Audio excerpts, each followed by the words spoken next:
This is problem 1-5. It starts on page 44 if you want to pull it up so you can look at the numbers. Jack Company is a corporation that was organized on July 1st of 2015.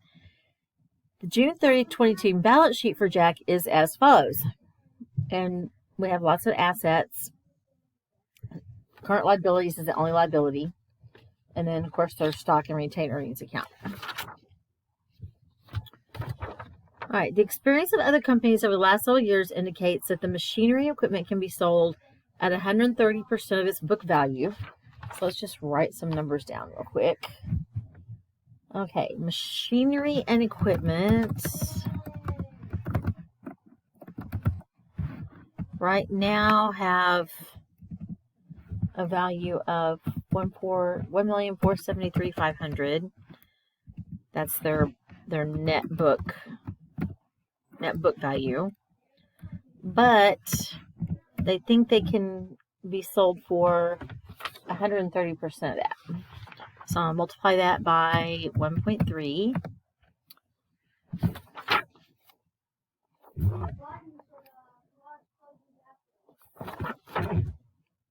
An analysis of the accounts receivable indicates that the realizable value is $925 for account receivable.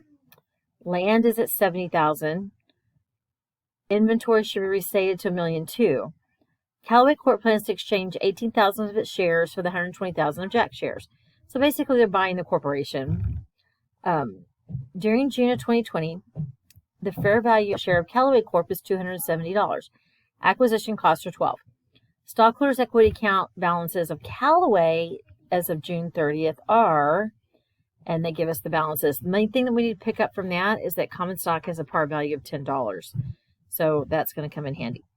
So we need to record the acquisition, use value analysis to support the entries. All right, I couldn't get the template to pull up, but it's not that big a deal. All right, so here's my value analysis.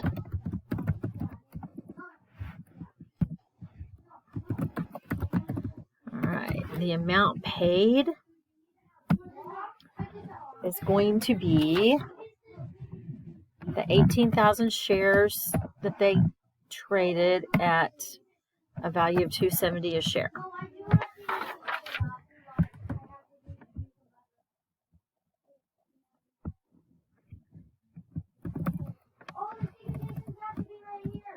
Fair value of assets and liabilities acquired.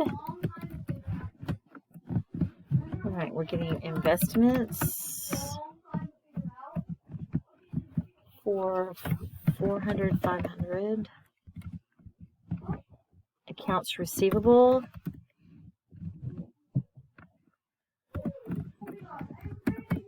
Which they told us were valued at $925.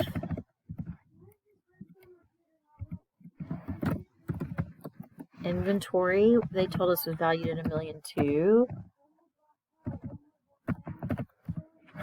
Guys, I gotta change this to numbers because I can't see what's what.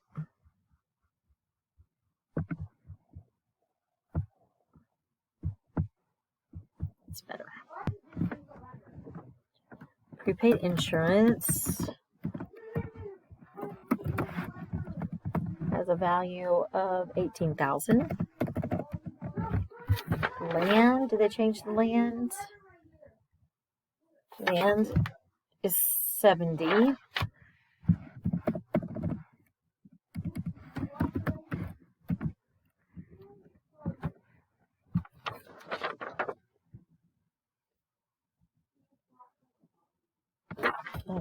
Sorry.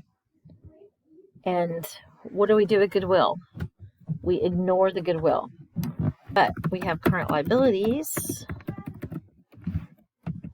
That needs to come out as a minus of $1,475,000.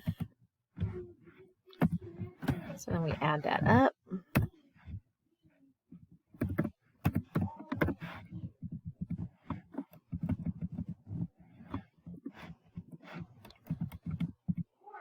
This is the total fair value of the assets. I'm going to say of net assets because that's what it is really. All right, it is less than what we paid for it. So we've got goodwill. And that's going to be the amount paid minus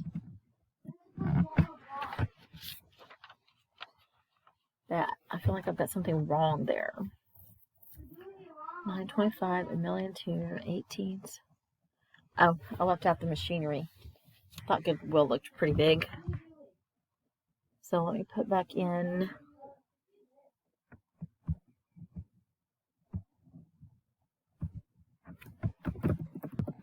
machinery and equipment. I did it up above and then I just forgot all about it.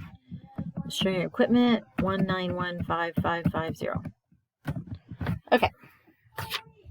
That looks more correct to me.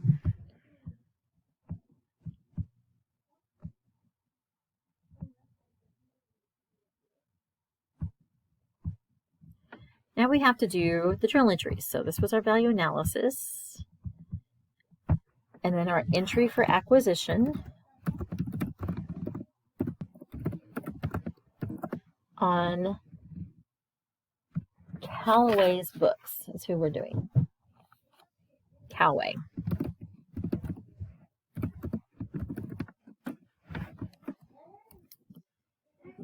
Okay, Callaway is getting all of this stuff. So I'm just going to copy it over.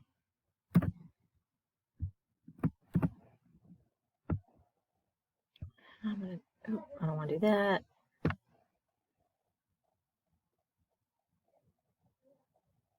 Well, I can't line up and change those, so I'll just have to leave it.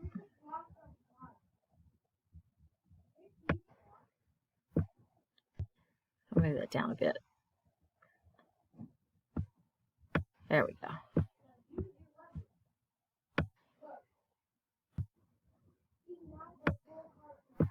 Sorry, I'm playing around with this.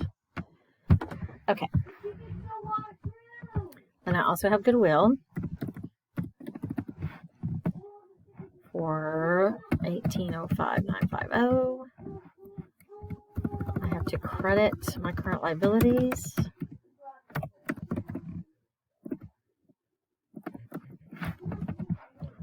$1,475. All right, then they issued stock in return for all this. So you're going to have an entry to common stock and paid in excess, but it's Callaway's. All right, you're issuing Callaway stock. So all your numbers need to deal with Callaway stock. I noticed that I've had a lot of questions about, or account journal entries aren't balancing out and y'all can't figure out why. Well, it's because you're picking up common stock and paid in excess and retained earnings off the acquiree's balance sheet, and you leave that alone. None of that comes over onto your books. You just completely ignore it. When you're looking at their books and their balance sheet, just stop with the liabilities. Don't look in the equity accounts at all. Okay, at least not when you're doing these journal entries right here. All right, so this common stock that's being issued, this is Callaway's. All right, so I'm issuing 18,000 shares. The most I can put in the stock account is the $10 par. All right, so this is going to be 18,000 times the $10. All right, then my difference is going to be paid in excess. And the value was 270, the fair value. So this is going to be 18,000 minus, or not minus, times 260, which is the 270 minus the 10 of par value.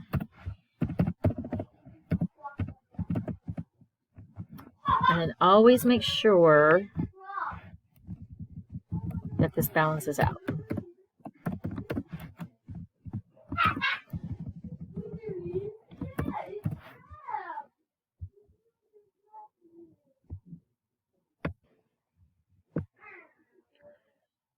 Yes, it's always nice when it does. And then don't forget your acquisition cost. They also had acquisition costs of, I don't know what page I'm looking at, 12,000. Since they issued stock in return for this, You could debit paid in excess as opposed to acquisition cost. You actually have a choice. So I'm going to do the paid in excess here. And you had to pay for it, so it's cash.